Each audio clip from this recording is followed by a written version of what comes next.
Welcome, everyone. Thank you for joining us for today's CITI program webinar. Today's topic is research and clinical ethics considerations for xenotransplantation, and it is presented by Doctors Karen Maschke, Michael Guzmano, and Elisa Gordon.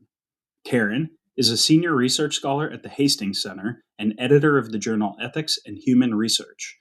Her work focuses on the ethical, regulatory, and policy issues involving the development, assessment, and use of new biomedical technologies. Michael is a professor of health policy in the College of Health at Lehigh University. He also serves as the Associate Dean for Academic Programs and the Director of the Center for Ethics at Lehigh. His scholarship focuses on health and social policy in the United States and internationally.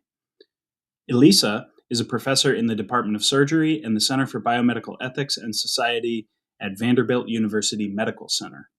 She is a medical anthropologist and trained in clinical medical ethics. Her scholarship focuses on transplant ethics, health disparities, and treatment decision-making. So today's learning objectives are the following. Recognize ethical and policy issues about xenotransplantation. Recognize potential ethical and policy issues regarding access to pig kidneys and other animal organs if the Food and Drug Administration, the FDA, approves xenotransplantation for routine clinical care.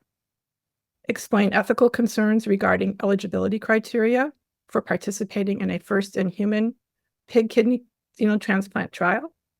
And identify ethical concerns about participant-informed consent. Okay, so with regard to informed consent and information disclosure, it's essential that patients' information needs are addressed so that patients can make an informed decision about participation in xenotransplant clinical trials. However, informed decision-making could be compromised by the lack of information about the risks, benefits, and outcomes due to the absence of prior studies with living humans. Meeting patients' information needs to enable informed decision-making could be challenged because patients desire information that is not yet available. Our study and others identified patients' information needs, including, for example, they wanted to know how long the kidney was going to last or how long they would live with the pig kidney.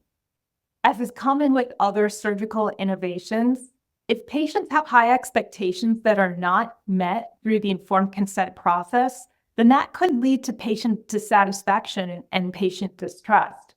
Moreover, this situation raises the question about how to justify enrollment when the risks and benefits are unknown, and it is unclear whether there is a favorable risk-benefit ratio. I invite everyone to review our content offerings regularly as we are continually adding new courses and webinars that may be of interest to you all.